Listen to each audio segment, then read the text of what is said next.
তোমার হাড়ের অবস্থা তো বেশি খারাপ। তোমায় আগে মটর খাইতে নহনো? আগে খাইতাম রেগুলার, এখন মাঝে মাঝে খাই দিয়ে দি। ও আচ্ছা, আজ এতুন সারি দাও গুই। আচ্ছা ডাক্তার, আই কি আপেল খাইতে জুম্মা হাইত তারিবে। আর আঙ্কুর খাইতে জুম্মা হাইত তারিবে। আর ফানি? ফানির অপর নাম তো জীবন, ফানি তো হাইত তারিবে। তো এগিন হাইতে লি, এগিন দিয়ে তো মদ বানাই, মদ কা খাইনে পাইতাম। रुक तेरे को बताते तेरी माँ तेरी रुका। আচ্ছা তোমার একটা হত হই, আমি বেল্টিং এর উদ্দি তোমায় নিছে উড়ে তুমি যদি তোমার সেমিন মারি এতে তোমার তো কেন লাগবো? এগিন আর গাত ফরিব না, উদি তুমি ফইতে ফইতে তিন বাতাসে উড়ে যাবে গু। আর আমি যদি উড়ে তুমি তোমার পানি মারি এতে কেন লাগবো তোমার?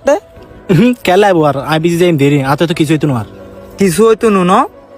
আর যদি সে মিটার পানি মিক্স করে পাত্তর বানাই তোমার মাতন মারি এতে কেন লাগবো? হানা হানার মতো করে হম পড়িব, বিষ বানা হেলে তুনু। বুঝছো না এখন?